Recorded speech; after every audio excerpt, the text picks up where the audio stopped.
If the SNU is encouraging babies to sleep longer, and you hear of 2-month stretches or 2-hour stretches to 4-hour stretches, 6, 7, is there any concerns that you're cutting away from time that the baby maybe should be feeding because it's sleeping so well? Yeah, really great question, because we do not want babies sleeping so much that they're not eating. So when we tested hundreds and hundreds of babies with SNU before we brought it to the marketplace, we would always test them first hungry.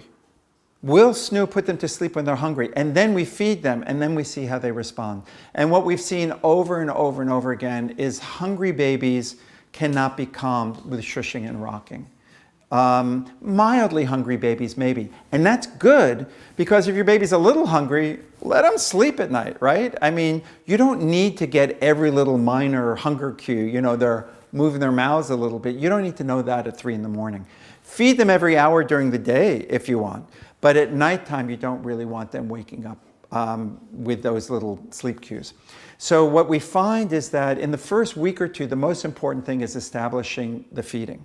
And so you want the babies to be fed really no longer than 4 hours at night. 3 to 4 hours is the maximum stretch you want your baby going at night. And if your baby's sleeping longer than that, you do want to wake your baby up and feed them. Once the nursing is going well, then if they go 4 hours, even 5 hours in that first month or so, what happens is they feed more during the day. And that gives them enough feedings. Hey, I'll tell you something really interesting and unusual. What's the number of times a baby's supposed to nurse during the day? The answer most people will tell you is like 10 to 12 times a day in the beginning. If you look at people in other cultures, like in African tribes, they're nursing their babies 50 to 100 times a day. That is really what human beings, babies, are expecting. I'm not saying you should do that. Don't get me wrong. I'm not advocating that. But what I'm saying is that babies are very flexible and adaptable. And I don't want them sleeping 8 hours at night in the beginning. But getting a 4-hour stretch is not only good for the baby, but it's good for the breastfeeding. Because when you're tired, number one, you don't make as much milk.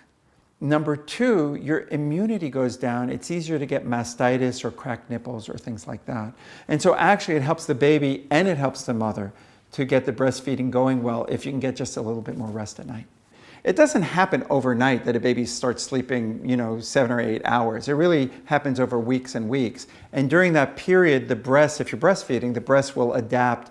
And what's amazing is they make more milk during the day and less milk at night.